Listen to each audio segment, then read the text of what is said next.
ലാലേട്ടൻ നാളെ അവിടെ വന്നിട്ട് എന്നോട് ചൂടാവുകയോ ദേഷ്യപ്പെടുകയോ എന്ത് ചെയ്താലും പിന്നെ എന്ത് പറഞ്ഞാലും നമ്മളെ ലാലേട്ടനല്ലേ. ആ കപ്പ് കിട്ടി എന്ത് ചെയ്യും? കപ്പ് കിട്ടി ഞാൻ വീട്ടിൽ കൊണ്ടുവയ്ക്കും. പിന്നെ അല്ലാതെ എന്ത് ചെയ്യും? വല്ലാത്ത തലവേദന, ഞാനൊന്ന് കിടക്കട്ടെ. അതിനെപ്പറ്റി വരും, ചിന്തിച്ചിട്ടുണ്ടോ? അതൊക്കെ വരും. അതിപ്പോ ഞാൻ പറയില്ല. വിന്നർ അടിച്ചു എന്ന് കരുതി അവൻ വിന്നർ ആവണമെന്നില്ല. ബിഗ് ബോസേ വലിയൊരു അവസരവും. ചേട്ടൻ അവിടെ പോവാണെങ്കിൽ ചേട്ടൻ എങ്ങനത്തെ ഒരു കണ്ടന്റ് ആയിരിക്കും ചേട്ടൻ? ഞാൻ പോകുന്നതേ ഒരു കണ്ടന്റ് ആണ്. ബിഗ് ബോസ് എന്ന് പറയുന്ന ഷോ അതാണ്. അത് മനസ്സിലാക്കി വേണം എൻ്റെ അകത്ത് പോകാൻ. കരച്ചിൽ വന്നാൽ നമ്മൾ കരയും, ചിരിക്കാൻ തോന്നിയാൽ ചിരിക്കും, ദേഷ്യം വന്നാൽ ദേഷ്യം പെടും. ആവശ്യമില്ലാത്ത കാര്യങ്ങൾക്കൊന്നും കയറി അങ്ങനെ കരയാറുമില്ല, പ്രതികരിക്കാറുമില്ല. ഞാൻ ഇവിടം വരെ എത്തി നിൽക്കുന്നത് ഒറ്റയ്ക്കല്ലേ. ഞാൻ വളരെ ക്ഷമയുള്ളൊരു മനുഷ്യനാണെന്നാണ് ഞാൻ സ്വയം വിശ്വസിക്കുന്നത്. ചിലപ്പോൾ അവർ എനിക്കൊപ്പം ഒരുക്കി നിൽക്കാൻ പോകണം എല്ലാവരും. അങ്ങനെ ചിന്തിച്ചാൽ ഒറ്റപ്പെടൂല ഞാൻ ഒരിക്കലും. അഥവാ എന്നെ ഒറ്റപ്പെടുത്തിയാൽ അവർക്ക് നല്ലൊരു സുഹൃത്തിനെ നഷ്ടപ്പെടുന്നു. അവർക്ക് എന്നെപ്പോലത്തൊരു നല്ലൊരു കണ്ടസ്റ്റൻറ്റുമായിട്ട് ഒരുമിച്ച് പോകാൻ പറ്റി കാണത്തില്ല എന്നുള്ള മാത്രമേ ഉള്ളൂ. ഞാനായിട്ടൊരു കണ്ടന്റ് ക്രിയേറ്റ് ചെയ്യുക എന്നുള്ളപ്പുറത്തേക്ക് ഓഡിയൻസിന് ഇഷ്ടപ്പെടുന്ന തരത്തിലുള്ള അല്ലെങ്കിൽ ഓഡിയൻസിന് എന്താണോ ആവശ്യം അത് ഈ ബാക്കിയുള്ള എല്ലാ കണ്ടസ്റ്റൻറ്റുകളുമായി ചേർന്ന് കൊടുക്കാൻ സാധിക്കട്ടെ. അപ്പം അന്നും ഇന്നും എല്ലായ്പ്പോഴും ഞാൻ എൻ്റെ ഹൃദയത്തിനോട് ചേർത്ത് പിടിക്കുന്നത് എൻ്റെ കുടുംബത്തെയാണ്. അവരും അങ്ങനെ തന്നെയാണ്. ഇപ്പം നാളെ ഞാൻ ഷോയിൽ പോകുമ്പോൾ ഒരുപക്ഷെ ഈ കുടുംബത്തിൻ്റെ കഥ പറഞ്ഞ് കരയണമെന്നില്ല. ഞാൻ അതിൻ്റെ അകത്ത് നിൽക്കുന്നതേ ഇവർക്ക് വേണ്ടിയിട്ടാണ്. അവിടെ ഞാൻ മത്സരബുദ്ധിയോടുകൂടി അവിടുത്തെ കാര്യങ്ങളിൽ ഇടപെട്ട് നല്ലൊരു കണ്ടസ്റ്റൻ്റായിട്ട് നിൽക്കാനേ ഞാൻ ശ്രമിക്കുകയുള്ളൂ. Hey hello, welcome to movie world media. ഞാൻ മെഹർ ആൻഡ് ഇന്ന് എൻ്റെ കൂടെ ഉള്ളത് ശരത് അപ്പാനി. നമസ്കാരം ചേട്ടാ. നമസ്കാരം. എന്തൊക്കെയുണ്ട് വിശേഷം? സുഖമായിട്ടിരിക്കുന്നോ? നല്ല വിശേഷം, നല്ല വിശേഷം. സുഖാണോ? സുഖം സുന്ദരം. ഓക്കെ, അപ്പൊ ഇപ്പം എല്ലാവരും ബിഗ് ബോസിന്റെ ചൂടിലാണ്. ബിഗ് ബോസ് എന്ന് പറയുന്ന ഷോ എന്ന് പറഞ്ഞാൽ അത്രയും വലിയ ഷോയാണ്. പിന്നെ ഏഷ്യാനെറ്റുമായിട്ട് എനിക്ക് ഭയങ്കര നൊസ്റ്റാൾജി ഉള്ളൊരു ചാനലാണ് ഏഷ്യാനെറ്റ്. തിരുവനന്തപുരം ജില്ലയിൽ പുളിയറക്കോണത്ത് ഏഷ്യൻ സ്റ്റുഡിയോയിൽ ഞാനൊരു സമയത്ത് രാവിലെ ആകുമ്പോൾ, ഇത് സീരിയസ് ആയിട്ട് രാവിലെ ഞാൻ സ്റ്റുഡിയോയുടെ താഴെ നിൽക്കും പുളിയറക്കോണത്ത്. എന്നിട്ട് പലതരത്തിലുള്ള വണ്ടികൾ മേളിലോട്ട് കയറിപ്പോവും. ഏഷ്യാനെറ്റിൻ്റെ കോമഡി സ്റ്റാർ, കോമഡി എക്സ്പ്രസ്, അങ്ങനെയുള്ള പല പല പരിപാടികൾ നടക്കുന്നത് പുളിയറക്കോണത്താണ്. ഇന്നാണ് ഇതെല്ലാം എറണാകുളത്തോട്ട് മാറിയത്. ഇന്ന് തിരുവനന്തപുരത്തായിരുന്നു. അപ്പം എൻ്റെ വീടിൻ്റെ അവിടെ നിന്ന് 12 കിലോമീറ്ററുള്ള ഏഷ്യൻ സ്റ്റുഡിയോ. അപ്പം ഞാൻ രാവിലെ അവിടെ നിൽക്കും. എന്നിട്ട് സെക്യൂരിറ്റിക്കാരനെ പതുക്കെ കമ്പനിയാക്കി മേടിച്ചിട്ടുണ്ട്. ഞങ്ങളുടെ നാട്ടിലുള്ള സെക്യൂരിറ്റിക്കാരനാണ്. പുള്ളിയായിട്ട് ചെറിയ കമ്പനിയൊക്കെ ആയിട്ട് നിൽപ്പുണ്ട്. ഈ പുതിയ വണ്ടികൾ കയറിപ്പോവും മേളിലോട്ട്. സ്റ്റുഡിയോയിലേക്ക് വണ്ടികൾ കയറി പോകുമ്പോൾ ഞാൻ വണ്ടിയുടെ പുറകെ ഓടും. കാരണം ആ വണ്ടിക്കകത്ത് 1-2 സുഹൃത്തുക്കൾ ഉണ്ടാവും. പുറത്ത് പരിചയമുള്ള ആർട്ടിസ്റ്റുകളായിട്ടുള്ള സുഹൃത്തുക്കൾ ഉണ്ടാവും. നമ്മുടെ കുട്ടി അഖില്, നോബി ചേട്ടൻ, ഇങ്ങനെയുള്ള ആൾക്കാരൊക്കെ നമ്മുടെ സുഹൃത്തുക്കളാണ്. സുഹൃത്തുക്കളെ അറിയാം. അപ്പോൾ ഇവരുടെയൊക്കെ സ്കിറ്റുകളിലും ഇവരൊക്കെ ചെയ്യുന്ന TV ഷോകളിലൊക്കെ ചെറിയ ചെറിയ ജൂനിയർ ആർട്ടിസ്റ്റായിട്ട് പോവുക എന്നുള്ളതായിരുന്നു അന്നത്തെ എൻ്റെ ജോലി. അപ്പോൾ ഏഷ്യാനെറ്റിൻ്റെ തന്നെ ജൂനിയർ ആർട്ടിസ്റ്റ് കോർഡിനേറ്ററൊക്കെ എനിക്ക് പരിചയമുണ്ട് അന്നേ. അപ്പോൾ അവർ വഴിയൊക്കെ ചെറിയ ചെറിയ ചെറിയ സ്കിറ്റുകളിലൊക്കെ ജൂനിയർ ആർട്ടിസ്റ്റായിട്ടൊക്കെ അന്നേ ഞാൻ വർക്ക് ചെയ്തിട്ടുണ്ടായിരുന്നു. അപ്പം അന്ന് അങ്ങനെ ഒരു ഏഷ്യാനെറ്റിലൂടെ ആയിരിക്കും ഒരുപക്ഷെ മിനി സ്ക്രീനിൽ എന്നെ ആദ്യമായിട്ട് കാണുന്നത്. നിങ്ങൾക്ക് എത്രപേർക്ക് അറിയാമെന്ന് എനിക്കറിയില്ല. ഞാൻ സിനിമയിലൊക്കെ എത്തിയതിന് ശേഷം കുറേ ട്രോളുകളും കുറേ വീഡിയോകളൊക്കെ ഉണ്ടായിട്ടുണ്ട്. പണ്ട് ഇയാളെ നിങ്ങൾക്ക് അറിയാമോ എന്നൊക്കെ പറഞ്ഞിട്ട് റൗണ്ടൊക്കെ ഇട്ടിട്ട് അത് കണ്ടാൽ മനസ്സിലാവും. അപ്പം അങ്ങനെ ഒരു ചാനലിൽ വീണ്ടും ഞാൻ കുറേ നാൾക്ക് ശേഷം സിനിമയിലേക്ക് എത്തിയതിന് ശേഷം എന്നെ അതേ ഷോയിൽ എന്നെ ജഡ്ജായിട്ട് വിളിച്ചു. ഇപ്പോഴും ആ ചാനലുമായിട്ട് അത്ര ഒരു ബന്ധം എനിക്ക് ഉണ്ട്. അപ്പൊ ആ ചാനലിലാണല്ലോ ബിഗ് ബോസ് എന്ന് പറയുന്ന ഇത്രയും വലിയ ഷോ നടക്കുന്നത്. ബിഗ് ബോസ് കാണാറുണ്ട്? റെഗുലർ ആയിട്ടൊന്നല്ലെങ്കിലും സമയം കിട്ടുമ്പോഴൊക്കെ കാണാറുണ്ട്. വൈഫ് അതിന്റെ വലിയൊരു ആരാധികയാണ്. ഇതുവരെ ഉണ്ടായിരുന്നു ബിഗ് ബോസിൽ ചേട്ടനാണെങ്കിൽ ഏറ്റവും ഇഷ്ടപ്പെട്ടൊരു കണ്ടസ്റ്റന്റ് ചോദിച്ചാൽ ആരായിരിക്കും പറയാ? എല്ലാവരും അവരവരുടെ ജീവിതത്തിൽ അവരവരുടെ സർവൈവലുകൾ നടത്തി അവരവരുടെ അനുഭവങ്ങൾ കൂടി മികവറ്റ ആൾക്കാർ തന്നെയാണ് എല്ലാവരും.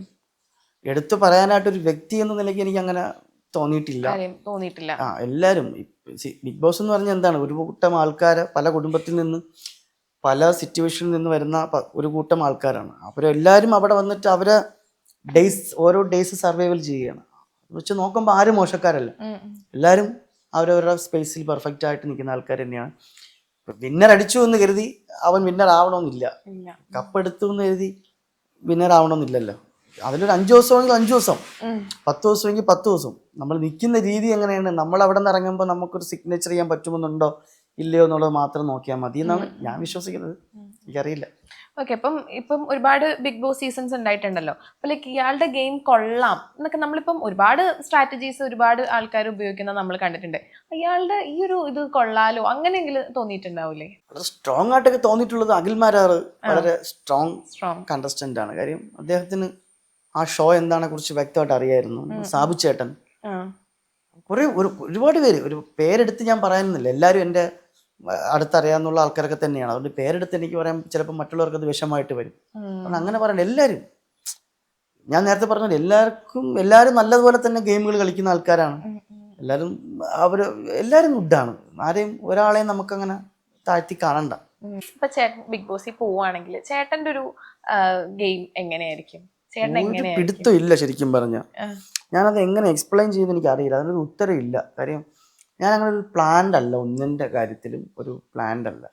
കുറേ നാൾ എനിക്കൊരു പ്ലാനിങ് ഉണ്ടായിരുന്നു. ഞാൻ ഈ സിനിമയിലൊക്കെ എത്തി എൻ്റെ സിനിമകളൊക്കെ പരാജയപ്പെട്ടപ്പോൾ എനിക്ക് കുറച്ച് പ്ലാനുകളൊക്കെ ഉണ്ടായി. ഞാൻ ഇനി അങ്ങനെ ചെയ്യണം, ഇങ്ങനെ ചെയ്താൽ ഒരു പക്ഷെ അങ്ങനെ പോകും, ഇങ്ങനെ ചെയ്താൽ ഇങ്ങനെ നിൽക്കാം, അങ്ങനെയൊക്കെയുള്ള കുറേ പ്ലാനുകളൊക്കെ എനിക്ക് ഉണ്ടായിരുന്നു. ഇല്ല, വർക്കായില്ല. അങ്ങനെ പ്ലാനുകൾ വെച്ചിട്ടുള്ള ലൈഫിലോട്ട് എനിക്ക് പോകണ്ട ആണ്. കാരണം ഇതുവരെയും ഞാൻ പ്ലാൻ ചെയ്ത പോലെ അല്ല കാര്യങ്ങൾ വന്നിട്ടുള്ളത്. എല്ലാം ഞാൻ ചെയ്യുന്ന പ്രവൃത്തിയിലൂടെയാണ്. അപ്പം നന്നായിട്ട് പ്രവർത്തിക്കുക എന്നുള്ളതാണ്. അങ്ങനെ പ്ലാനുകളൊന്നും ഞാൻ ഒന്നിട്ടില്ല. എനിക്ക് കിട്ടുന്നൊരു ഏരിയ നന്നായിട്ട് നിൽക്കുക, നന്നായിട്ട് പ്രവർത്തിക്കുക, അത്രേ ഉള്ളൂ. അതിന് ഏത് അവസ്ഥയിലാണെങ്കിൽ കൂടി അത് ഹാൻഡിൽ ചെയ്യാൻ ഞാൻ മിടുക്കനാണ്.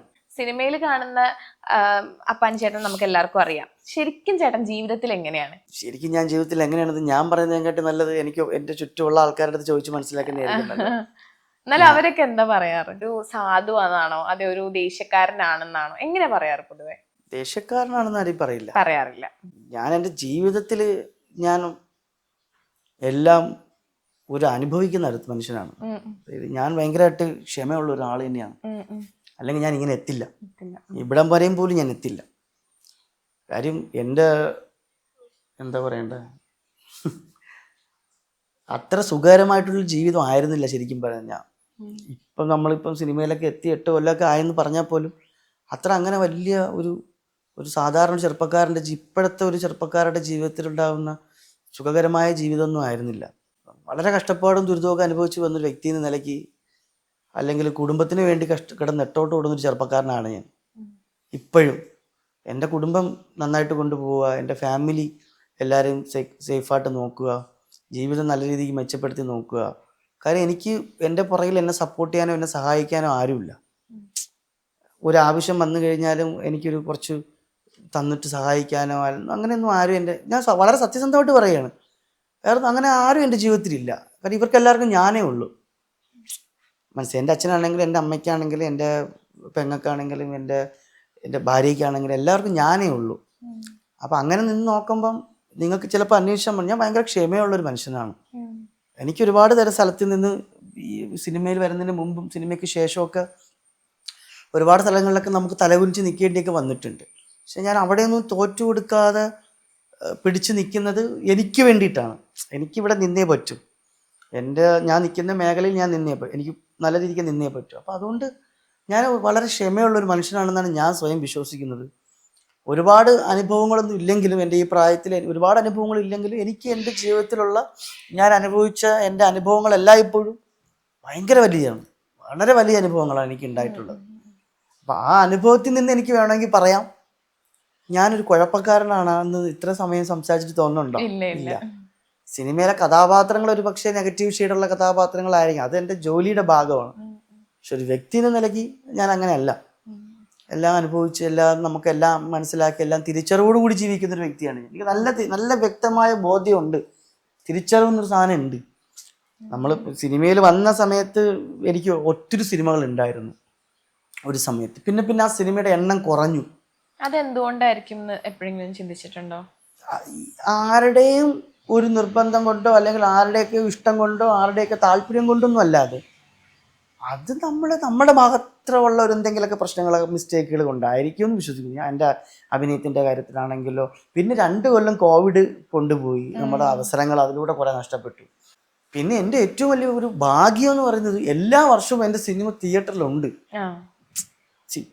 ഒരു വർഷം പോലും കഴിഞ്ഞ 8 കൊല്ലത്തിനുള്ളിൽ ഒരു വർഷം പോയി ആ കോവിഡ് സമയത്തൊന്നും അല്ലാതെ ഒരു വർഷം കൂടി പോലും എന്നെ ആരും സ്ക്രീനിൽ കാണാതിരിക്കുന്നില്ല. 1 or 2 സിനിമകൾ എല്ലാ വർഷവും തിയേറ്ററിൽ ഉണ്ടാവും. അഭിനയിച്ച് തന്നെയാണ് ഇപ്പോഴും ജീവിക്കുന്നത്, കല കൊണ്ട് തന്നെയാണ് ഇപ്പോഴും ജീവിക്കുന്നത്. അപ്പം ഞാൻ പഠിച്ചത് കുറേ കാര്യങ്ങളെന്ന് വെച്ചാൽ ക്ഷമ തന്നെയാണ്. ഇപ്പോഴും ഒരു കലാകാരന് ഏറ്റവും കൂടുതൽ വേണ്ട ക്ഷമയാണ്.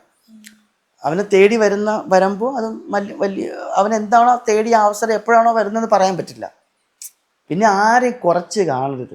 എപ്പോഴാണ് അവരുടെ ജീവിതം മാറുന്നതെന്നും പറയാൻ പറ്റില്ല. ഇങ്ങനെ അങ്ങ് കൊണ്ടുപോവുകയും ചെയ്യും. ഒറ്റയടിക്കുന്നത് താഴെയും വരും. ആ താഴെ വന്ന് കഴിഞ്ഞാൽ പിന്നെ ഒരു നിമിഷം മതി മേളിലോട്ട് കയറി പോകാനും. ഞാൻ മേളിലോട്ട് കയറി പോകാൻ ഉദ്ദേശിച്ചത് എല്ലാ അർത്ഥത്തിലും അവൻ്റെ ജീവിതത്തിൽ എല്ലാ സന്തോഷത്തിലും എത്താൻ പറ്റും. അപ്പം അതുകൊണ്ട് അഹങ്കരിക്കാതിരിക്കുക, പിന്നെ ഈ പറഞ്ഞ പോലെ വന്ന വഴികൾ മറക്കാതിരിക്കുക, അതൊക്കെ തന്നെയാണ്. ഞാൻ അങ്ങനെയൊക്കെ ചിന്തിച്ച് എൻ്റെ ജീവിതം വളരെ സത്യസന്ധമായി മുന്നോട്ട് കൊണ്ടുപോകുന്ന ഒരാളാണ് ഞാൻ. പിന്നെ തെറ്റിദ്ധാരണകൾ വരാം, തെറ്റിദ്ധാരണകൾ ഒരുപാട് പേർക്ക് ഉണ്ടായിട്ടുമുണ്ട്. അവരെന്തു പറയും, അവരെന്ത് ചിന്തിക്കും, മറ്റുള്ളവരെന്ത് പറയുന്നു എന്നുള്ള ചിന്തയിൽ ജീവിച്ച് പോയി കഴിഞ്ഞാൽ അത് ഭയങ്കര ഒരു അത് നമ്മളോട് തന്നെ ചെയ്യുന്നൊരു വലിയൊരു തെറ്റാണെന്ന് എനിക്ക് തോന്നിയത് കൊണ്ട് ഞാൻ എങ്ങനെയാവണം എന്നുള്ളത് എൻ്റെ തീരുമാനത്തിൽ ഞാൻ വളരെ പെർഫെക്റ്റ് ആയിട്ട് തന്നെയാണ് പൊയ്ക്കൊണ്ടിരിക്കുന്നത്. എൻ്റെ അഭിനയ ജീവിതത്തിൽ എനിക്ക് യാതൊരു തരത്തിലുള്ള ഒരു കോട്ടവും പറ്റിയിട്ടില്ല. എൻ്റെ ഓരോ സിനിമകളും എനിക്ക് ഓരോ മെറ്റീരിയൽസാണ്, ഓരോ സിനിമയിൽ നിന്ന് ഓരോന്നും പഠിക്കാൻ പറ്റുന്നുണ്ട്. ഇപ്പം തന്നെ ലാസ്റ്റ് ഇറങ്ങാൻ പോകുന്ന സിനിമ അനന്തൻകാട് എൻ്റെ കരിയറിലെ ഏറ്റവും ബിഗ് ബഡ്ജറ്റ് പടമാണ്. ഏറ്റവും ബിഗ് ബഡ്ജറ്റ്, എൻ്റെ കഴിഞ്ഞ 8 കൊല്ലത്തെ കരിയറിൽ ഏറ്റവും ബിഗ് ബഡ്ജറ്റ് മൂവിയാണ് അനന്തൻകാട്. അനന്തൻകാടിൽ വളരെ സ്ട്രോങ് ആയിട്ടുള്ളൊരു കഥാപാത്രമാണ് ഞാൻ ചെയ്തിരിക്കുന്നത്. അപ്പം ആ സിനിമ തിയേറ്ററിലെത്തുമ്പോൾ എനിക്ക് നല്ല വിശ്വാസമുണ്ട് ഞാൻ ഇതുവരെ ചെയ്തിട്ടുള്ള കഥാപാത്രങ്ങളിൽ നിന്ന് ഡിഫറെൻ്റ് ആയിരിക്കും ആ കഥാപാത്രം. അതൊരു പക്ഷെ ജനങ്ങളുടെ ഇടയിലേക്ക് കുറച്ചുകൂടി ഈസി ആയിട്ട് ഇറങ്ങിപ്പോകും എന്നുണ്ട്. പിന്നെ ഈ അവസരങ്ങൾ നഷ്ടപ്പെട്ടു എന്ന് പറയുന്നത് മറ്റൊന്നും കൊണ്ടായിരിക്കില്ല. നഷ്ടപ്പെട്ടു എന്നുള്ള വാക്കല്ല, കുറഞ്ഞു. അത് നമ്മൾ മുമ്പ് ചെയ്ത കഥാപാത്രങ്ങളുടെ ഒരു കാറ്റഗറി വെച്ചിട്ടായിരിക്കും. ചിലപ്പോൾ ഞാൻ ചെയ്തിട്ടുള്ള ഒരു കഥാപാത്രം ഇഷ്ടപ്പെടാത്തവരും ഉണ്ടാവും, ഇഷ്ടപ്പെട്ടവരും ഉണ്ടാവും. അവരെ ഇഷ്ടപ്പെടുന്ന രീതിയിൽ നല്ല നല്ല സിനിമകളും അല്ലെങ്കിൽ നല്ല നല്ല കഥാപാത്രങ്ങളും ചെയ്യുമ്പോഴാണ് നമുക്ക് അവസരങ്ങൾ കൂടുതൽ വരുന്നത്. ശരിയല്ലേ? ഈ ഇന്റർവ്യൂ നല്ല രീതിക്ക് വിജയിച്ചാലല്ലേ ചാനൽ റീച്ച് കിട്ടുള്ളൂ, എന്നാലല്ലേ അടുത്ത ഇന്റർവ്യൂ ആളെ വിളിക്കുമ്പോൾ വരുള്ളൂ എന്ന് പറയുന്ന പോലെ തന്നെയാണ്. അങ്ങനെ തന്നെയാണ്, അല്ലാതെ ഒന്നുമല്ല. ചേട്ടൻ പറഞ്ഞല്ലോ ഒരുപാട് സ്ഥലത്ത് തല കുനിച്ച് നിൽക്കേണ്ട വന്നിട്ടുണ്ടെന്ന്. ലൈക്ക് അത്തരത്തിലൊരു സിറ്റുവേഷനിൽ ഏറ്റവും കൂടുതൽ ചേട്ടനെ സങ്കടപ്പെടുത്തിയിട്ടുള്ളൊരു അനുഭവം എന്താണ്? അത് ഓർമ്മയിൽ വരാനായിട്ടുള്ളതല്ല. ചില കാര്യങ്ങൾ നമ്മൾ മറക്കാൻ ആഗ്രഹിച്ചാൽ അത് നമ്മുടെ ഉള്ളിൽ തന്നെ ഉണ്ടാവും, അത്രയും സങ്കടപ്പെടുത്തിയിട്ടുള്ള കാര്യമാണെങ്കിൽ. സങ്കടപ്പെടുത്തിയിട്ടുള്ള കാര്യങ്ങൾ എന്ന് പറയുമ്പോൾ നമ്മൾ സിനിമയിൽ വന്നതിന് ശേഷം എന്നുള്ളതല്ല, മൊത്തത്തിൽ ജീവിതത്തിൽ നമ്മൾ ചെയ്യാത്ത കാര്യം പറയുക. നമ്മൾ തെറ്റ് ചെയ്തിട്ടില്ല എന്നാലും നമ്മൾ അതിനെ വളച്ചൊടിക്കുക, മോശക്കാരനാക്കുക, അങ്ങനെയൊക്കെയുള്ള ചില ആൾക്കാർക്ക്, ചില വ്യക്തികൾക്ക് നമ്മൾ അറിഞ്ഞുപോലും കൂടായിരിക്കാം. അറിഞ്ഞുകൊണ്ട് ഇപ്പോൾ ഒരാൾക്ക് നമ്മൾ അറിഞ്ഞുകൊണ്ട് ഇവനെ നശിപ്പിക്കണമെന്ന് വിചാരിച്ചാൽ ആയിക്കോട്ടെ. പക്ഷെ ഒരു ബന്ധവും കാണില്ല. ഇവൻ്റെ ജീവിതം എന്താണെന്നോ ഇവൻ വന്ന വഴികൾ എന്താണെന്നോ ഇവൻ്റെ ഇപ്പോഴത്തെ അവസ്ഥ എന്താണോ ഒന്നും അറിയില്ല. അറിഞ്ഞുകൂടാത്ത ഒരാൾ ഒരു കാര്യം കൂടാതെ എവിടെയെങ്കിലും ഇരുന്നിട്ട് അവൻ്റെ ഒരു താല്പര്യത്തിന് വേണ്ടി അല്ലെങ്കിൽ അവൻ്റെ ഒരു മനസ്സുഖത്തിന് വേണ്ടിയിട്ട് ഒരാളെക്കുറിച്ച് മോശം പറയുക എന്ന് പറയുന്നൊരു സമ്പ്രദായത്തിനോട് അവിടെ മാത്രമാണ് അതിന് മാത്രമാണ് എനിക്ക് താല്പര്യമില്ലാത്തൊരു ഏരിയ. പിന്നെ തലകുനിക്കേണ്ടി വന്നിട്ടുണ്ടെന്ന് പറയുന്നത് അതിപ്പോഴൊന്നും അല്ല, സിനിമയിലെത്തി നിൽക്കുന്ന സമയത്തൊന്നുമല്ല. അതിന് മുമ്പൊക്കെ പല സഭകളിലും നമ്മൾ ഇപ്പോൾ ഒരു കല്യാണം കുടുംബത്തോടു കൂടി ഒരു കല്യാണത്തിന് പോകുമ്പോഴോ അല്ലെങ്കിൽ ഒരു പൊതുവായിട്ടുള്ള പരിപാടിക്ക് പോകുമ്പോഴോ നമുക്ക് ജോലിയൊന്നുമില്ലല്ലോ, ഒരു വരുമാനമില്ലല്ലോ. ഇത് തന്നെയാണല്ലോ. അപ്പം ഇതുകൊണ്ട് എങ്ങനെ ജീവിക്കും, ഇങ്ങനെ നടന്നാൽ മതിയോ എന്നൊക്കെ ഉള്ളൊരു ആരോപണങ്ങളൊക്കെ ഉണ്ടായിട്ടുണ്ട് ജീവിതത്തിൽ. പക്ഷെ അവർക്കെല്ലാവരും ഉത്തരങ്ങൾ ഇപ്പം നൽകാൻ പറ്റുന്നുണ്ടല്ലോ എനിക്ക്. അത് വലിയ കാര്യമല്ലേ. ഓക്കെ, ഇപ്പം തെറ്റിദ്ധരിക്കപ്പെടുന്നു എന്ന് പറഞ്ഞല്ലോ. ഇപ്പൊ ലൈക്ക് ഇപ്പം ബിഗ് ബോസിൽ ഇപ്പൊ ഇൻ കേസ് ചേട്ടൻ പോവുകയാണെങ്കിൽ തന്നെ ശരിക്കും നമ്മൾ അവിടെ ചെയ്യുന്ന പോസിറ്റീവ് കാര്യങ്ങൾ ഒന്നും ചിലപ്പം പുറത്തേക്ക് അത് അവർ എങ്ങനെ നമ്മൾ പോർട്രേ ചെയ്യണേന്ന് പറയാൻ പറ്റില്ല. അപ്പൊ അത് എങ്ങനെയായിരിക്കും എന്ന് ചിന്തിച്ചിട്ടുണ്ടോ? ഇല്ല, ബിഗ് ബോസ് എന്ന് പറയുന്ന ഷോ അതാണ്. അത് മനസ്സിലാക്കി വേണം എൻ്റെ അകത്ത് പോകാൻ. എന്തു കാര്യങ്ങളും നമുക്ക് ചിലപ്പം നേരിടേണ്ടി വരും. അതുകൊണ്ട് അതിനെക്കുറിച്ചല്ല, അത് മനസ്സിലാക്കി നിൽക്കുക എന്നുള്ളതാണ്. അതിനെക്കുറിച്ച് വറീഡായിട്ട് അത് അങ്ങനെ വരും എന്ന ബോധം ഉള്ളത് കൊണ്ടല്ലേ നമ്മൾ ആ അറിവോട് കൂടിയല്ലേ ഷോയ്ക്കകത്തേക്ക് പോകണം. അപ്പൊ പിന്നെ അതിനെ ഓർത്ത് വിഷമിക്കേണ്ട കാര്യമൊന്നുമില്ല, അന്ന് എൻ്റെ വഴിക്ക് വിട്ടേക്കാം, അത്രേ ഉള്ളൂ. ചേട്ടൻ ലൈഫിൽ ഭയങ്കര സെൻസിറ്റീവ് ആയിട്ടുള്ള ഒരാളാണോ? പെട്ടെന്ന് അങ്ങനെ വിഷമമൊന്നും വരില്ല. ഇല്ല ഇല്ല ഇല്ല, അങ്ങനെ ഉണ്ടാവാറില്ല. ഭയങ്കരമായിട്ട് അങ്ങനെ സങ്കടമോ അല്ലെങ്കിൽ പെട്ടെന്ന് അങ്ങനെയൊന്നും ഉണ്ടാവാറില്ല. എല്ലാം നമുക്ക് ഏറ്റവും സങ്കടം വന്നു കഴിഞ്ഞാൽ അത് എങ്ങനെയാ ചേട്ടൻ അത് ഹാൻഡിൽ ചെയ്യുന്നത്? സങ്കടം കരയേണ്ടി വന്നാൽ കരഞ്ഞല്ലേ പറ്റുള്ളൂ. എന്നാലും അതാണ് ആ അപ്പോഴത്തെ അവസ്ഥ എന്താണോ അതനുസരിച്ചായിരിക്കും നമ്മൾ ആ വിഷയത്തിനെ ഹാൻഡിൽ ചെയ്യുന്നത്. കരച്ചിൽ വന്നാൽ നമ്മൾ കരയും, ചിരിക്കാൻ തോന്നിയാൽ ചിരിക്കും, ദേഷ്യം വന്നാൽ ദേഷ്യം പെടും. അതൊരു നോർമൽ ഒരു മനുഷ്യന്റെ രീതി അങ്ങനെയാണല്ലോ. പക്ഷെ എന്നാലും ആവശ്യമില്ലാത്ത കാര്യങ്ങൾക്കൊന്നും അങ്ങനെ കരയാറുമില്ല, പ്രതികരിക്കാറുമില്ല. സങ്കടം വന്നത് ഏറ്റവും കൂടുതൽ ഷെയർ ചെയ്യുന്നത് ആരോടാ? ഞാൻ എൻ്റെ വൈഫിനോടാണ് കൂടുതലും ഷെയർ ചെയ്യാറ്. ചേട്ടൻ അങ്ങനെ അധികം സെൻസിറ്റീവ് ആയിട്ടുള്ള ഒരാളല്ല എന്ന് പറഞ്ഞു. ഇനിയിപ്പോ ബിഗ് ബോസിൽ പോവുകയാണെങ്കിൽ തന്നെ ലൈക്ക് അവിടെ ഓരോരുത്തർക്കും ഓരോ സ്ട്രാറ്റജി ആയിരിക്കും. ലൈക്ക് ടാർഗറ്റിംഗ് ഉണ്ടാവും, ഗ്രൂപ്പിസം ഉണ്ടാവും. അപ്പം അവിടെ നമുക്ക് ചിലപ്പം നമ്മുടെ സങ്കടങ്ങൾ ഷെയർ ചെയ്യാൻ പോലും നമുക്ക് ഒരാളെ കിട്ടിയെന്ന് വരില്ല. അപ്പൊ അതൊക്കെ എങ്ങനെ ഡീൽ ചെയ്യുമെന്ന് ചിന്തിച്ചിട്ടുണ്ടോ? അങ്ങനെയൊന്നും സംഭവിക്കാതിരിക്കട്ടെ, എല്ലാവർക്കും സ്നേഹം ഉണ്ടാവട്ടെ. അല്ല എന്നാലും ലൈക്ക് നമ്മളാണെങ്കിൽ എല്ലാ വർഷവും ചിന്തിക്കണമല്ലോ. ഇപ്പം 100 ദിവസം ഞാൻ ഇവിടം വരെ എത്തി നിൽക്കുമ്പോൾ നിങ്ങൾക്ക് മനസ്സിലാക്കാൻ പറ്റും. ഞാൻ ഇവിടം വരെ എത്തി നിൽക്കുന്നത് ഒറ്റയ്ക്കല്ലേ, എൻ്റെ കൂട്ടത്തിൽ ആരും ഉണ്ടായിരുന്നില്ല. എൻ്റെ ആദ്യ സിനിമ അങ്കമാലി ഡയറീസ് വളരെ ഉദാഹരണമല്ലേ. ബാക്കി എല്ലാ ആൾക്കാരും അങ്കമാലിക്കാരാണ്, ഞാൻ മാത്രമാണ് തിരുവനന്തപുരംകാരൻ ഇല്ലേ. എന്നിട്ട് ഞാൻ ഇവിടം വരെ എത്തി നിൽക്കുന്നില്ലേ. ഞാൻ ഒറ്റയ്ക്ക് വന്ന ആളല്ലേ. അതുകൊണ്ട് എനിക്ക് അങ്ങനെ വലിയ പ്രശ്നങ്ങളൊന്നും വരില്ല, വലിയ വിഷമങ്ങളും വരില്ല. ചിലപ്പോൾ അവർ എനിക്കൊപ്പം ഒരുക്കി നിൽക്കാൻ പോണം എല്ലാവരും. അങ്ങനെ ചിന്തിക്കാം. എല്ലാവർക്കും ഒപ്പം നമ്മൾ വേണം, ഒറ്റപ്പെടൂല ഞാൻ ഒരിക്കലും. അഥവാ എന്നെ ഒറ്റപ്പെടുത്തിയാൽ അവർക്ക് നല്ലൊരു സുഹൃത്തിനെ നഷ്ടപ്പെടുന്നു, അവർക്ക് എന്നെപ്പോലത്തൊരു നല്ലൊരു കണ്ടസ്റ്റൻറ്റുമായിട്ട് ഒരുമിച്ച് പോകാൻ പറ്റിക്കാണത്തില്ല എന്നുള്ള മാത്രമേ ഉള്ളൂ. പക്ഷെ എന്നാലും ഞാൻ പോവാം അങ്ങോട്ട് സന്തോഷത്തോടെ. പിന്നെ എനിക്ക് വേണം, അവരൊക്കെ എല്ലാവരും വേണം എനിക്ക്. എന്നാലും ഉണ്ട് നമുക്ക് മുമ്പിലോട്ട് ജീവിച്ചു പോകാൻ പറ്റുള്ളൂ. എന്ന് വെച്ച് കഴിഞ്ഞാൽ ആരെയും വെറുപ്പിക്കാതെ നിൽക്കുക എന്നുള്ളതാണ്. ഇപ്പം എല്ലാവരും എന്നെ ഒറ്റപ്പെടുത്തി കളഞ്ഞു എന്ന് വെച്ച് എനിക്ക് വിഷമം വരാതിരിക്കാനുള്ള കാരണം ഞാൻ നേരത്തെ പറഞ്ഞ പോലെ ഞാൻ ഒറ്റയ്ക്ക് വന്ന് നിർത്തുന്ന നിലയ്ക്ക് എനിക്ക് അത് ഹാൻഡിൽ ചെയ്യാൻ പറ്റും എന്ന് കരുതി എന്നാലും എല്ലാവർക്കും ഇവർക്ക് ആർക്കും എന്നെ വേണ്ട, ഞാൻ ഒറ്റയ്ക്ക് നിന്നോളാം എന്ന ചിന്തയിൽ നിൽക്കാൻ പാടില്ല. ഒരു വീട്ടിൽ കയറി ചെല്ലുമ്പോൾ അവരെയും കൂടെ നമുക്കൊപ്പം കൊണ്ടുവന്ന് നമ്മൾ ഒരുമിച്ചുള്ളൊരു ജേണി ആയിരിക്കണം, അതായിരിക്കണം ആഗ്രഹിക്കേണ്ടത്. ലൈക്ക് ഇപ്പൊ അവിടെ പോവുകയാണെങ്കിൽ തന്നെ ചേട്ടൻ്റെ ഏറ്റവും വലിയൊരു ടാസ്ക് എന്തായിരിക്കും? ഏറ്റവും വലിയ ടാസ്ക് എന്താണ്, ഇവരെ പഠിക്കുക എന്നുള്ളതാണ്. ഈ ബാക്കി കണ്ടസ്റ്റൻസ് ഉണ്ടല്ലോ, ഈ വരുന്ന ഓരോരുത്തരുടെ ഭയങ്കര ഹോപ്പിലാണ് വരുന്നത് അവരവരുടെ കരിയറുകളിൽ, ശരിയല്ലേ. ഇപ്പം ഞാനാണെങ്കിലും ഇപ്പം ഞാൻ കുറച്ച് നാളായി സിനിമയിലുണ്ട്, കുറച്ച് സിനിമകൾ ചെയ്തു.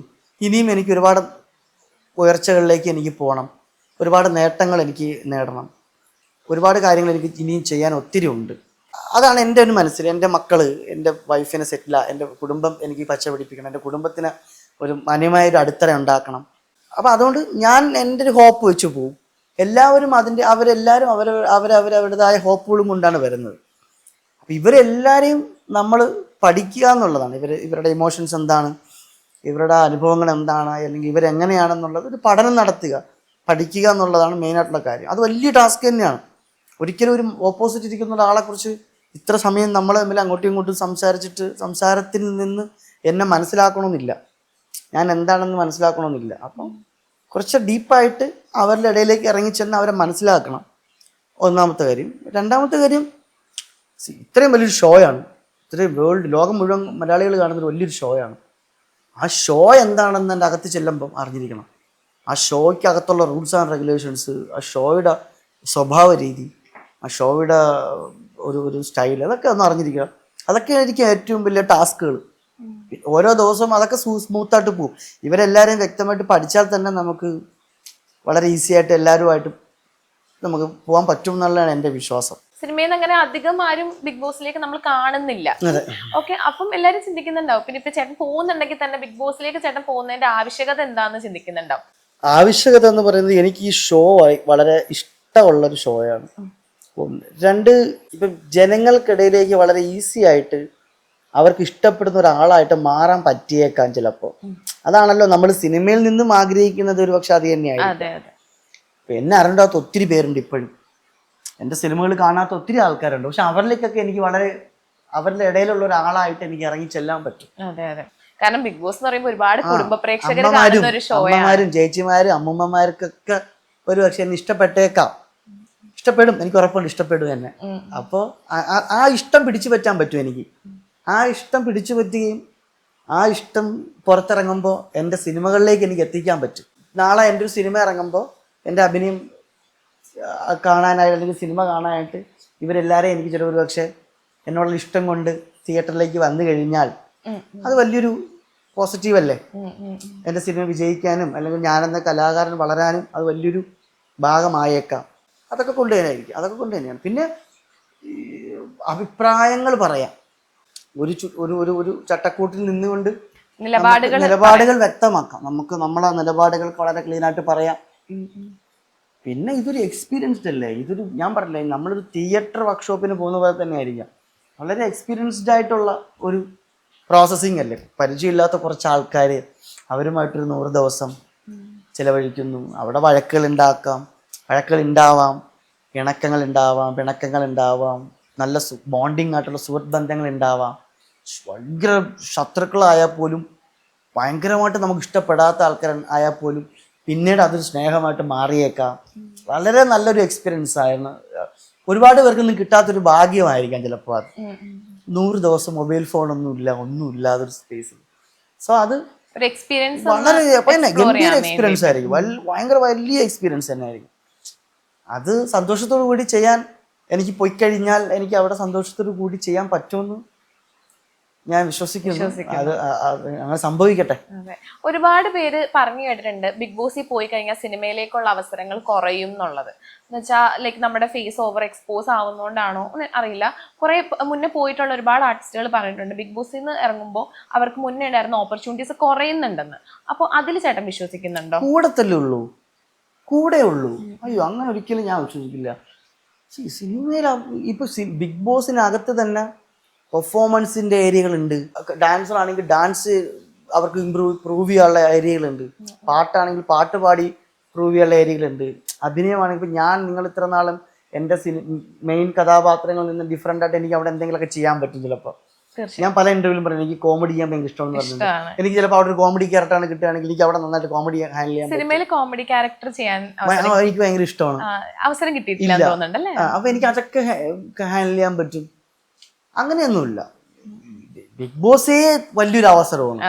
ഇനി അതിൽ കൂടുതൽ എന്ത് അവസരമാണ് എനിക്ക് മനസ്സിലാകില്ല. അത് കുറെ പേര് ഞാനും കേട്ടു, അത് ഒത്തിരി പേര് പറഞ്ഞു ഞാൻ കേട്ടു. അതൊന്നും വെറും അത് അവരുടെ മിസ്റ്റേക്ക് കൊണ്ടാണെന്നേ. അവരത് നേരെ രീതിയിൽ യൂസ് ചെയ്യാറിഞ്ഞൂടെ അത് ചുമ്മാ വഴക്കമുണ്ടാക്കി അടിയും വഴക്കമുണ്ടാക്കി. ഇതെന്താ വീടിന്റെ തൊട്ടടുത്ത് അയൽവക്കത്തുള്ള വഴക്കെന്നാണ് ഇവരെല്ലാം വിചാരിച്ചേക്കണേ.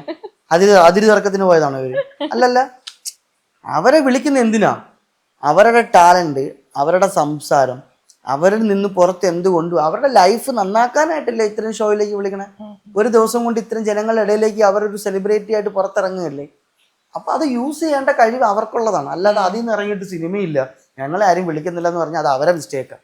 അല്ലാതെ ഷോയുടെയോ ഏഷ്യാനെറ്റിന്റെയോ അല്ലെങ്കിൽ ആ ഷോയുടെ സ്വഭാവം ഒന്നും കൊണ്ടൊന്നും അല്ല, ഒരിക്കലും അല്ല. ബിഗ് ബോസ് നമ്മൾ കഴിവ് ഷോക്കേസ് ചെയ്യാനുള്ള ഒരു പ്ലാറ്റ്ഫോം ആണ്. അതുപോലെ തന്നെ നമുക്ക് എപ്പോഴും ഉള്ളതാണ് കണ്ടന്റ് കൊടുക്കണം. കണ്ടന്റ് ഉണ്ടെങ്കിലാണ് അവിടെ നിലനിൽക്കാൻ പറ്റുള്ളൂ എന്നുള്ളൊരു ഇതുണ്ട്. അപ്പൊ ചേട്ടൻ അവിടെ പോവാണെങ്കിൽ ചേട്ടൻ എങ്ങനത്തെ ഒരു കണ്ടന്റ് ആയിരിക്കും ചേട്ടൻ? ഞാൻ പോകുന്നതേ ഒരു കണ്ടന്റാണ്.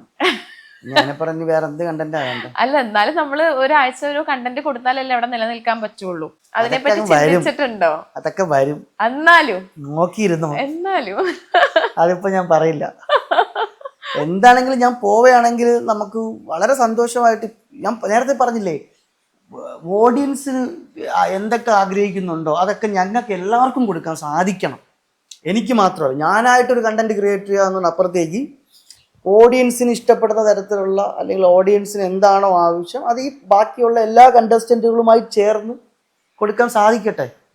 അതിൽ വഴക്കുണ്ടാവാം, സന്തോഷമുള്ള മൊമെന്റ്സുകൾ ഉണ്ടാവാം, എല്ലാം കണ്ടന്റുകളാണ്. ഞാനൊരു കാര്യം പറയാം, ഒരു വഴക്കുണ്ടാക്കുക, ഒരു ബഹളം ഉണ്ടാക്കുക, അത് മാത്രമൊന്നും അല്ല കണ്ടന്റ്. ഇഷ്ടംപോലെ നല്ല നല്ല കണ്ടന്റുകൾ, അതിന് ഭയങ്കര ഫീൽ ഗുഡ് കണ്ടന്റുകൾ അതിന് മുമ്പും ഉണ്ടായിട്ടുണ്ട്, പ്രണയം വരെ ഉണ്ടായിട്ടുണ്ട്. എല്ലാ തരത്തിലുള്ള കണ്ടന്റുകൾക്ക് ഇവിടെ ആൾക്കാർ സ്വീകാര്യതയുള്ള സ്ഥിതിക്ക് നല്ല നല്ല സംഭവങ്ങൾ ഉണ്ടാവാൻ സാധ്യതയുണ്ട് ഇത്തവണ ബിഗ് ബോസ് സീസൺ 7.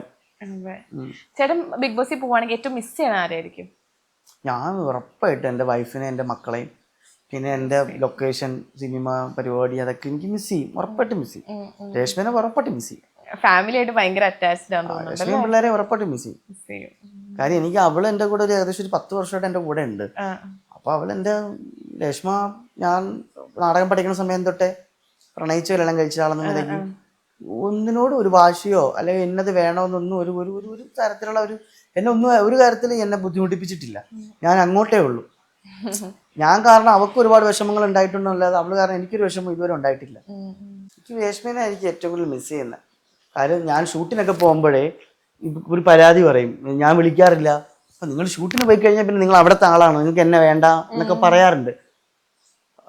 പക്ഷെ എന്നാലും നമ്മൾ എവിടെ പോയാലും ഏതൊരു സമയത്താണെങ്കിലും നമുക്ക് നമ്മുടെ ഭാര്യയുടെ ഒരു ശബ്ദം കേൾക്കുക അല്ലെങ്കിൽ ഒന്ന് സംസാരിക്കുക എന്നുള്ളൊരു സ്വഭാവക്കാരനാണ് ഞാൻ. അതെ അതെ അപ്പം അതിപ്പോൾ കിട്ടൂലല്ലോ. 100 ദിവസമൊക്കെ ആളെ വിളിക്കാതിരിക്കുക, ആളുമായിട്ട് സംസാരിക്കാതിരിക്കുക, അല്ലെങ്കിൽ മക്കളെ കാണാതിരിക്കുക.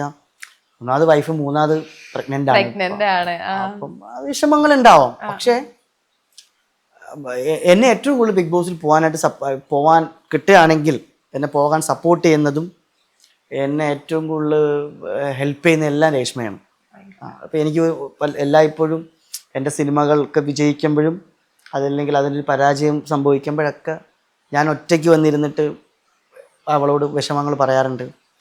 അപ്പോൾ അവളാണ് എന്നെ ഏറ്റവും കൂടുതൽ മോട്ടിവേറ്റ് ചെയ്യുന്നത്. ഒരു സമയത്തല്ല, എപ്പോഴും ഇപ്പം അങ്കമാലിയൊക്കെ ഇറങ്ങിയ സമയത്ത് എനിക്ക് ഒപ്പം കുറേ പേരുണ്ടായിരുന്നു. അങ്കമാലി ഡയറീസ് ഇറങ്ങിയപ്പോഴും ആട്ടോ ശങ്കർ ഇറങ്ങിയപ്പോഴും ഹിറ്റ് അടിച്ചപ്പോൾ ഒരുപാട് പേരുണ്ടായിരുന്നു. പക്ഷെ എനിക്കൊരു പരാജയങ്ങൾ വന്നു. എൻ്റെ ഒരു സിനിമയൊക്കെ എൻ്റെ 1-2 സിനിമകളിലൊക്കെ പരാജയപ്പെട്ടപ്പോൾ ആ കൂടെ ഉണ്ടായവരാരും എൻ്റെ കൂടെ ഉണ്ടായിരുന്നില്ല.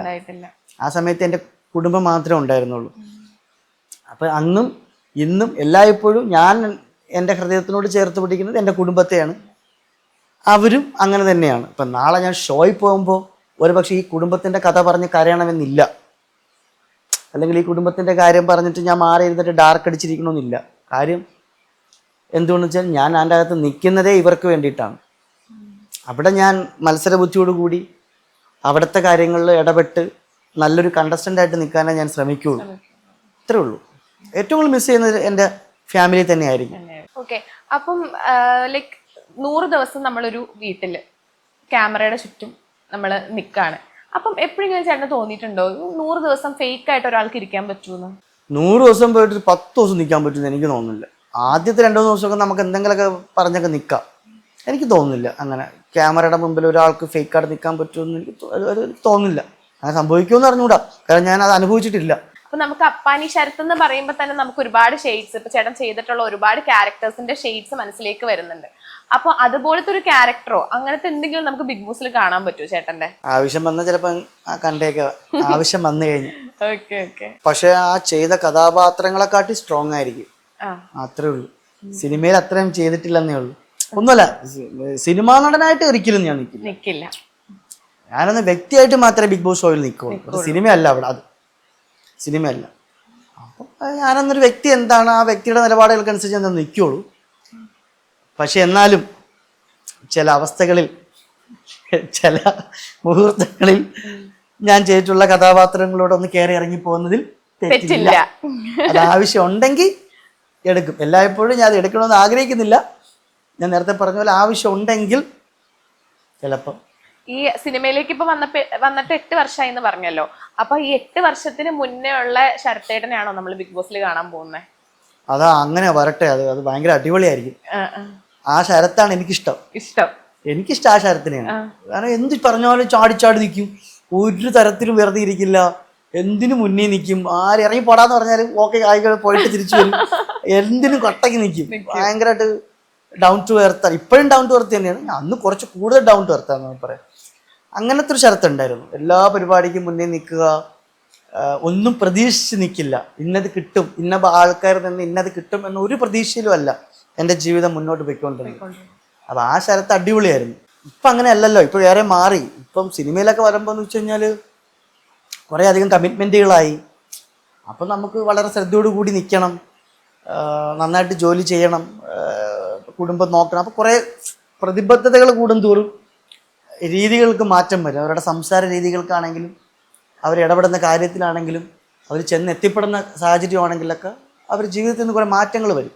മുമ്പ് അങ്ങനെ ആയിരുന്നില്ല. മുമ്പ് നേരെ വാ നേരെ പോ, അത്രേ ഉള്ളൂ. ആരും ഒന്നും ഒരു കുഴപ്പമില്ല, നമ്മൾ കട്ടയ്ക്ക് നിൽക്കും.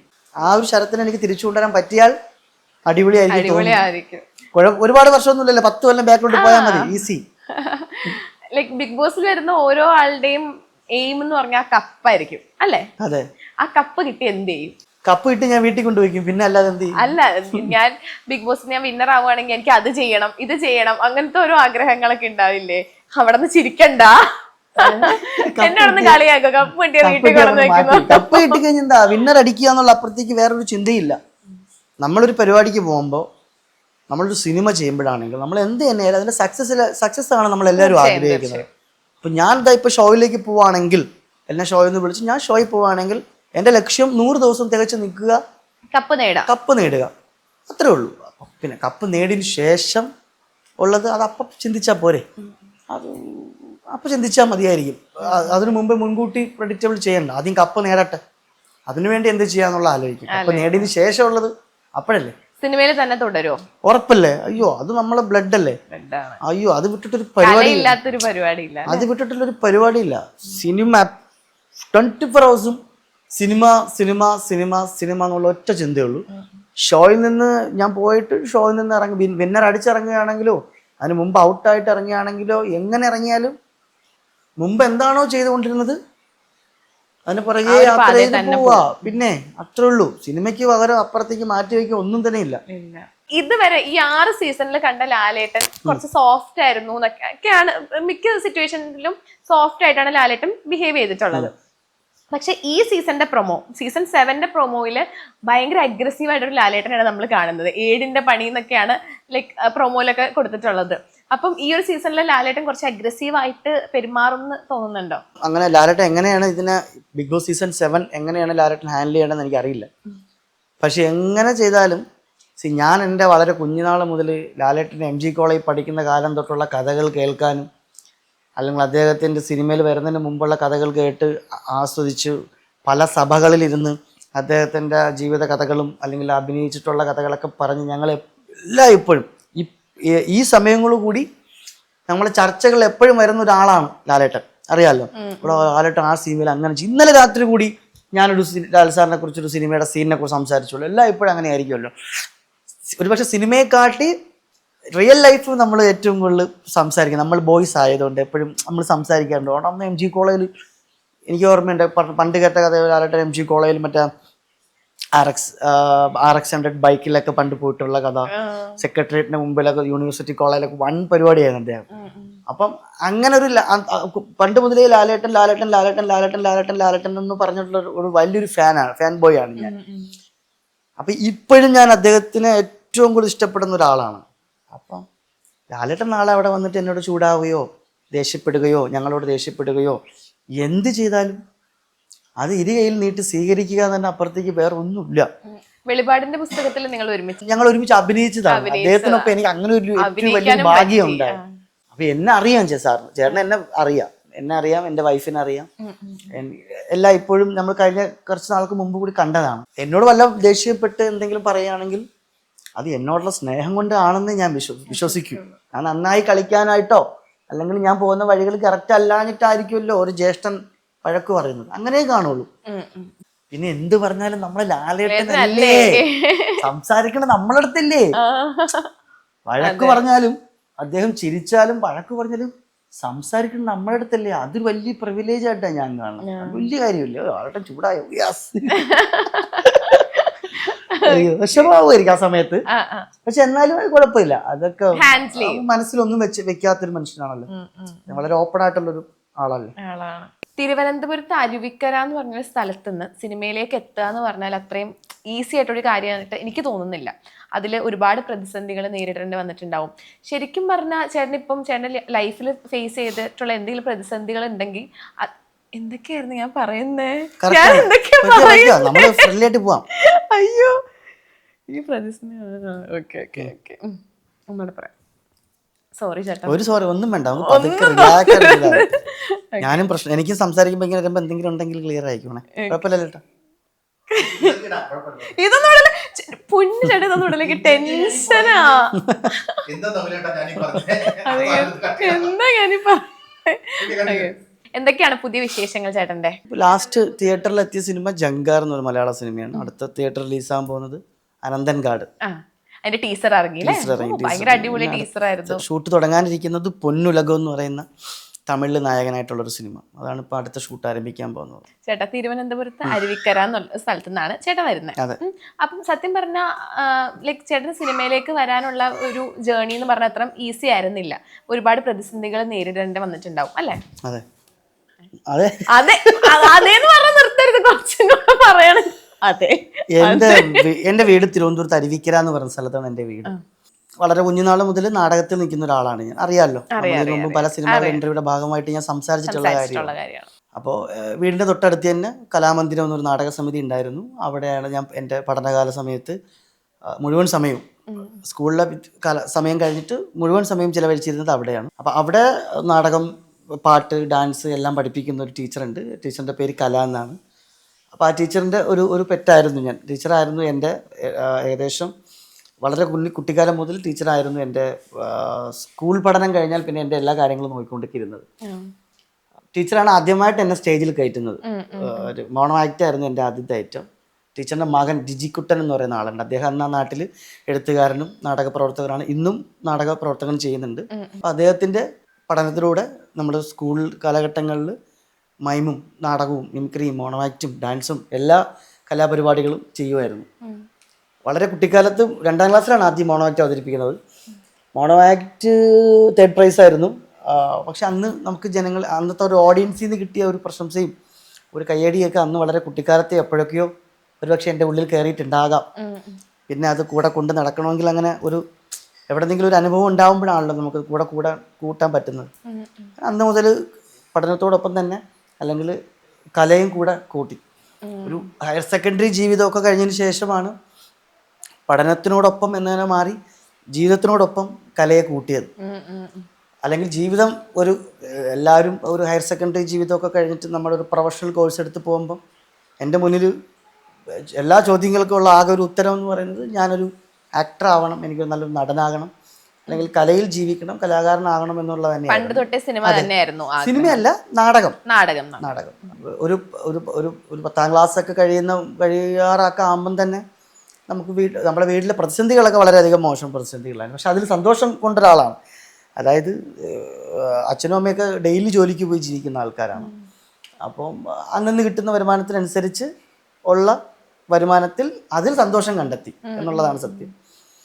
കൊച്ചിലെ തന്നെ കലാകാരനായതുകൊണ്ട് തന്നെ നാട്ടിലും അല്ലെങ്കിൽ വീട്ടുകാരുടെ ഇടയിലും അധ്യാപകരുടെ ഇടയിലൊക്കെ നമുക്ക് അത്യാവശ്യം ഒരു മര്യാദയും ഒരു സ്നേഹവും ഒക്കെ ഒരു സ്പെഷ്യൽ പരിഗണന ഉണ്ടായിരുന്നു. പഠിക്കാൻ വളരെയധികം ഭയങ്കര ഒരു ടാലൻറ്റഡ് അല്ലെങ്കിലും ഈ കലാപരമായ കാര്യങ്ങളിൽ മുന്നിൽ നിൽക്കുന്നത് കൊണ്ട് ഈ പറഞ്ഞ കഷ്ടിച്ച് എങ്ങനെയെങ്കിലൊക്കെ എല്ലാ വിഷയങ്ങളൊക്കെ ജയിച്ചു പോകും. പിന്നെ എല്ലാ വർഷവും സ്കൂൾ കലോത്സവങ്ങൾ മാത്രം, സ്കൂൾ പഠനകാലത്ത് കലോത്സവങ്ങൾ മാത്രമാണ് എല്ലായ്പ്പോഴും ഓർമ്മയിലുള്ളത്. കലാപ്രതിഭ ആകാൻ വേണ്ടിയിട്ട് അറിഞ്ഞൂടാത്ത ഐറ്റം പോലും പോയി നമ്മൾ പ്രകടനം നടത്തും. ഇപ്പൊ ശാസ്ത്രീയ സംഗീതമാണെങ്കിൽ അതും കലാപ്രതിഭ ആവണം. കാരണം 6 ഐറ്റത്തിന് പ്രൈസ് അടിച്ചാലേ കലാപ്രതിഭ ആവാൻ പറ്റുള്ളൂ. അപ്പൊ അങ്ങനെ കലയ്ക്ക് വേണ്ടി പിന്നെ ഒത്തിരി തവണ ഒത്തിരി എൻ്റെ വേറെ ആരും ഇല്ലെന്നാണ് സത്യം. ഞാനും എൻ്റെ ഒരു ഫ്രണ്ട് ഉണ്ട്, പാർവതി പ്രകാശ് എന്നുള്ളത്. പുള്ളിക്കാരിയാണ് കലാതിലകം, ഞാൻ കലാപ്രതിഭ. എല്ലാ വർഷവും അങ്ങനെ തന്നെയാണ്, മാറി മാറി വരും.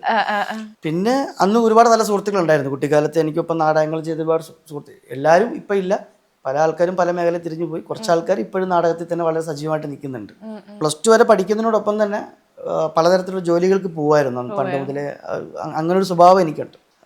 നാട്ടിലെ സുഹൃത്തുക്കൾ എല്ലാവരും കൂടെ ചേർന്നിട്ട് നമ്മൾ വെക്കേഷൻ സമയത്ത് പലതരത്തിലുള്ള ജോലികൾക്ക് പോയി അതിൽ നിന്ന് കിട്ടുന്ന വരുമാനത്തിൽ ജീവിതം സർവൈവ് ചെയ്ത് പോകുന്നൊരു ടൈപ്പായിരുന്നു. പിന്നെ നമുക്ക് ഇന്നത് വേണം എന്നുള്ളൊരു വാശിക്ക് പുറകെ യാത്ര ചെയ്യുന്നൊരു ആളൊന്നും ആയിരുന്നില്ല. ഇപ്പോൾ ഇഷ്ടപ്പെടുന്ന ഒരു ഷർട്ട് ആഗ്രഹിച്ചാൽ ആ ഷർട്ട് അപ്പം കിട്ടണമെന്നില്ല, അല്ലെങ്കിൽ നമുക്കൊരു സൈക്കിൾ ആഗ്രഹിച്ചാൽ ആ സൈക്കിൾ കിട്ടണമെന്ന് ആ സമയത്തൊന്നും അല്ല എൻ്റെ ലൈഫിലേക്ക് എനിക്ക് ഒന്നും വന്നു ചേർന്നത്. പിന്നെ മുഴുവൻ സമയവും ഈ പറഞ്ഞ കലാപരമായ കാര്യങ്ങൾ നിൽക്കുന്നതും ഉള്ളതുകൊണ്ട് തന്നെ ഹാപ്പി ആയിരുന്നു ഞാൻ, വലിയ സന്തോഷം തന്നെയായിരുന്നു. +2 എല്ലാം കഴിഞ്ഞതിന് ശേഷമാണ് വളരെ സീരിയസ് ആയിട്ട് തന്നെ ഈ ആക്ടിങ്ങിനെ കണ്ട് നമ്മൾ ഇറങ്ങിയത്. തിരുവനന്തപുരത്ത് അരുവിക്കര എന്ന് പറയുന്ന സ്ഥലം കുറച്ച് ഉള്ളിലോട്ടുള്ള സ്ഥലമാണ്. അപ്പോൾ അവിടെ നിന്ന് തിരുവനന്തപുരത്തേക്കുള്ള ഒരു തിരുവനന്തപുരത്ത് അറിയപ്പെടുന്ന ഒരു കലാകാരനാവുക എന്ന് പറയുന്നത് വളരെ പെട്ടെന്നായതാണ്. എൻ്റെ ഒരു സ്കൂൾ ജീവിതം കഴിഞ്ഞതോടുകൂടി ഞാൻ തിരുവനന്തപുരത്തെ കലാകാരനായി. അതുവരെ ഞാൻ അരുവിക്കരയിലുള്ള ഒരു കലാകാരനാണെങ്കിൽ അവിടുന്ന് മാറി ഒരു ജില്ലയെ പ്രതിനിധീകരിച്ചുള്ള ഒരാളായി മാറി. കാര്യം തിരുവനന്തപുരം ജില്ലയിൽ ഞാൻ നാടകം കളിക്കാത്ത സ്ഥലങ്ങളില്ല, തിരുവനാടകങ്ങൾ കളിക്കാത്ത ഏരിയകളില്ല. അപ്പോൾ രാഷ്ട്രീയപരമായിട്ടാണെങ്കിലും ക്ലബ്ബുകളുടെ ആണെങ്കിലും ഉത്സവപ്പറമ്പുകളിലൊക്കെ വളരെ സജീവമായിട്ട് എൻ്റെ മുന്നിൽ നിന്നൊരാളാണ്. ഞാൻ എടുത്തിട്ടുള്ള ജോലികൾ കേട്ട് കഴിഞ്ഞാൽ ഒരുപക്ഷെ നിങ്ങൾ ഞെട്ടും. അല്ല, ഒന്നുമില്ല. പോസ്റ്റ് ഓഫീസിൽ ED ക്ലർക്കായിരുന്നു ഞാൻ കുറേ നാൾ. തിരുവനന്തപുരം മെഡിക്കൽ കോളേജ് പോസ്റ്റ് ഓഫീസിൽ ED ക്ലർക്കായിരുന്നു. പിന്നെ അതിനുശേഷം ഒരു സ്വന്തമായിട്ടൊരു മിമിക്സ് ട്രൂപ്പ് എനിക്കുണ്ടായിരുന്നു. തിരുവനന്തപുരം കൊമേഡിയൻസ് എന്ന് പറഞ്ഞൊരു പ്രൊഫഷണൽ ട്രൂപ്പ് ഉണ്ടായിരുന്നു. നാട്ടിലായിരുന്നു, അത് തിരുവനന്തപുരത്ത് അരുവിക്കരയായിരുന്നു. പിന്നെ കുറേ നാൾ ഈ കോളേജുകളിലും സ്കൂളുകളിലൊക്കെ കുട്ടികളെ മൈമും നാടകമൊക്കെ പഠിപ്പിക്കുന്ന അധ്യാപകനായിട്ട് കുറേ നാൾ ജോലി ചെയ്തു. ഇതിനിടയിലെല്ലാം എൻ്റെ പെർഫോമൻസും ഉണ്ട്, പാരലൽ ഇതും ഉണ്ട്. ജഡ്ജ്മെൻറ്റിന് പോകുമായിരുന്നായിരുന്നു. പിന്നെ റെയിൽവേയിൽ ഞാൻ പറഞ്ഞിട്ടുണ്ട്, റെയിൽവേ IRCTCയിൽ കുറേ നാൾ അങ്ങനെ കുറച്ച് ജോലികൾ ചെയ്തു. ഇതെല്ലാം ഇപ്പോഴും എല്ലാ ജോലികളും ഈ കല കൊണ്ട് മാത്രം നമുക്ക് ജീവിക്കാൻ പറ്റാത്തൊരു സാഹചര്യത്തിൽ വളർന്നത് കൊണ്ടായിരിക്കണം ഞാൻ അത്തരത്തിലുള്ള ജോലികൾക്ക് അന്ന് പോയത്. കാരണം എൻ്റെ നാട്ടിലുള്ളൊരു വലിയൊരു പോസിറ്റീവ് എന്ന് വെച്ച് കഴിഞ്ഞാൽ, നാട്ടിലുള്ളല്ല, ഞാൻ ഇടപെട്ടിട്ടുള്ള ആൾക്കാരാണെങ്കിലും ഞാൻ കണ്ടിട്ടുള്ള ആൾക്കാരെല്ലാവരും, നമ്മൾ ഒരു കുടുംബം ആകുമ്പം ഒരു ഒരു ഒരു പ്രായം കഴിഞ്ഞ ആണുങ്ങൾക്കാണ് ആ കുടുംബത്തിൻ്റെ എല്ലാ ഉത്തരവാദിത്വങ്ങളും. നീ എന്താണോ പഠിച്ചോ, നിന്റെ അംബീഷൻ എന്താണോ പൊയ്ക്കോ, നിന്റെ ആഗ്രഹങ്ങൾ എന്താണെന്ന് വെച്ചാൽ ആയിക്കോ, പക്ഷേ നമ്മളെ കുടുംബം നീ നോക്കണം. ഫാമിലി എന്നുള്ള സംഭവം, അച്ഛൻ, അമ്മ, പെങ്ങള്, മുത്തശ്ശൻ, മുത്തശ്ശി, അങ്ങനെ അത് നമ്മളെ കയ്യിലാണ്. അപ്പം അതുകൊണ്ട് തന്നെ കല എൻ്റെ ആഗ്രഹമാണ്, കലാകാരനാവുക എന്നുള്ളത്. പക്ഷെ അതുകൊണ്ട് മാത്രം നമുക്ക് ജീവിതം സർവൈവൽ ചെയ്ത് കൊണ്ടുപോകാൻ പറ്റാത്തത് കൊണ്ടാണ് എല്ലാ തരത്തിലുള്ള ജോലികൾക്കും പോയി അതിൽ നിന്ന് കിട്ടുന്ന വരുമാനത്തിൽ വീട്ടിൽ കൊടുക്കുകയും അച്ഛനും അമ്മയും നല്ലതുപോലെ നോക്കുകയും പേരല എൻ്റെ ആഗ്രഹങ്ങൾക്ക് പുറകെ ഞാൻ യാത്ര ചെയ്യുകയും ചെയ്തത്. ഇപ്പം പറഞ്ഞല്ലോ, ഒരുപാട് ജോലികൾ ചെയ്തിട്ടുണ്ട്, നാടകം ചെയ്തിട്ടുണ്ട്, ഒരുപാട് കുട്ടികളെ പഠിപ്പിച്ചിട്ടുണ്ട് എന്നൊക്കെ പറഞ്ഞല്ലോ. അവിടുന്ന് സിനിമയിലേക്കുള്ളൊരു ടേണിംഗ് പോയിന്റ് എവിടെ നിന്നായിരുന്നു? സിനിമയിലേക്കുള്ള ടേണിംഗ് പോയിന്റ് കാലടിയിൽ എത്തുമ്പോഴാണ്. കാവാലൻ സാറിൻ്റെ കൂടെ അദ്ദേഹത്തിന് ഇപ്പോൾ 2-3 നാടകങ്ങൾ എനിക്ക് ചെയ്യാനുള്ളൊരു ഭാഗ്യം ഉണ്ടായി. സോപാനത്തിൽ നാടകങ്ങൾ ചെയ്തുകൊണ്ടിരിക്കുന്ന സമയത്ത് കാലടി ശ്രീശങ്കരാചാര്യ സംസ്കൃത യൂണിവേഴ്സിറ്റിയിൽ നിന്ന് അവിടെ അജിത് കണ്ണൻ എന്ന് പറയുന്ന വിദ്യാർത്ഥി ഉണ്ടായിരുന്നു, എൻ്റെ ബ്രദറാണ്. ഞങ്ങൾ ഒരുമിച്ച് നാടകങ്ങൾ ചെയ്തിട്ടുള്ള ആളാണ്. അപ്പം അദ്ദേഹത്തിൻ്റെ ഒരു എക്സാമിൻ്റെ ഭാഗമായിട്ടുള്ളൊരു ഫൈനൽ പ്രൊഡക്ഷൻ നാടകത്തിൽ അഭിനയിക്കാനായിട്ട് എന്നെ വിളിച്ചു. അപ്പോൾ അത് ഗസ്റ്റായിട്ടാണ് വിളിച്ചത്. ആ നാടകം ചെയ്യാൻ വേണ്ടി വന്നപ്പോൾ ആ നാടകത്തിൻ്റെ പേര് സൈക്ലിസ്റ്റ് എന്നായിരുന്നു.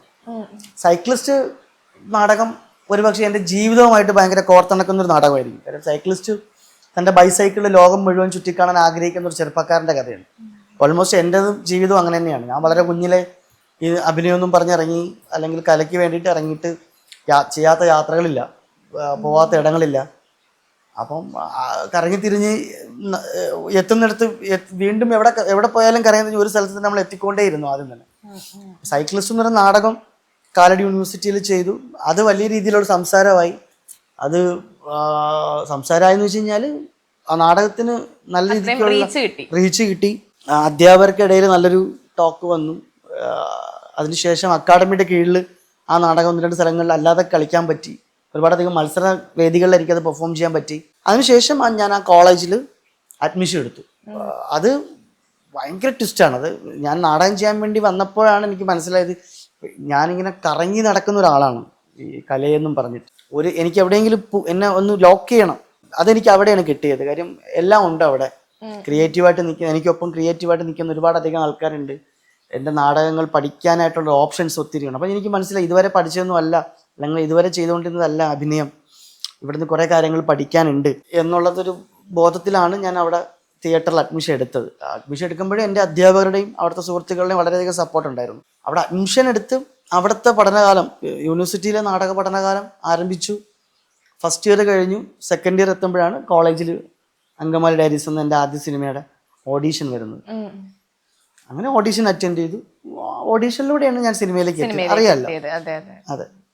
ലൈക്ക് എപ്പോഴെങ്കിലും ചിന്തിച്ചിട്ടുണ്ടോ, അന്ന് അങ്കമാലി ഡയറീസ് സംഭവിച്ചില്ലായിരുന്നെങ്കിൽ പിന്നെ എൻ്റെ ജീവിതം എങ്ങനെയാവും എപ്പോഴെങ്കിലും ചിന്തിച്ചിട്ടുണ്ടോ? ഉറപ്പായിട്ടും ഞാൻ നാടകം തന്നെയായിരിക്കും. നാടക അധ്യാപകനോ അല്ലെങ്കിൽ നാടകത്തിൽ പ്രവർത്തിക്കുന്ന ഒരു നാടക പ്രവർത്തകനായിരിക്കും. എഴുത്തുകാരനോ നാടക പ്രവർത്തകനായിട്ടൊക്കെ മാറും. അത്രേ ഉള്ളൂ. അപ്പം നമ്മളിപ്പോ ഒരുപാട് വിശേഷങ്ങളൊക്കെ സംസാരിച്ചു. അപ്പം സീസൺ 7 ഞങ്ങൾ എല്ലാവരും ചേട്ടനെ പ്രതീക്ഷിക്കുന്നുണ്ട്. കാണാൻ പറ്റട്ടെ, കപ്പടിച്ച് തന്നെ വരണം. ഞാനും അത് തന്നെയാണ് ആഗ്രഹിക്കുന്നത്. ഏറ്റവും പ്രധാനപ്പെട്ട കാര്യം എൻ്റെ പ്രേക്ഷകരോടും അല്ലെങ്കിൽ നിങ്ങളോടും എല്ലാവരോടും എനിക്ക് പറയാനുള്ള കാര്യം, കഴിഞ്ഞ 7-8 വർഷമായിട്ട് ഞാൻ നിങ്ങൾക്കിടയിൽ തന്നെ ഉണ്ട്. നിങ്ങൾക്ക് എല്ലാവർക്കും എന്നെ അറിയാം. എൻ്റെ ഓരോ സിനിമയുടെ പ്രൊമോഷനൊക്കെ നമ്മൾ മീറ്റ് ചെയ്യാറുണ്ട്, സംസാരിക്കാറുണ്ട്. എൻ്റെ കരിയർ ഗ്രോത്ത് എങ്ങനെയാണെന്നും എൻ്റെ എവിടെയൊക്കെ ഞാൻ വീണിട്ടുണ്ടെന്നും എവിടെയൊക്കെ ഞാൻ ഉയർന്നിട്ടുണ്ടെന്നും എല്ലാവർക്കും അറിയാം. അങ്ങനെ വലിയ വിവാദങ്ങളിലൊന്നും ഞാൻ മനഃപൂർവ്വമായിട്ട് പെട്ടിട്ടൊന്നുമില്ല, അതിനാഗ്രഹിക്കുന്നുമില്ല. ഞാൻ എങ്ങനെ വന്നോ അങ്ങനെ തന്നെയാണ് ഇപ്പോഴും നിൽക്കുന്നത്.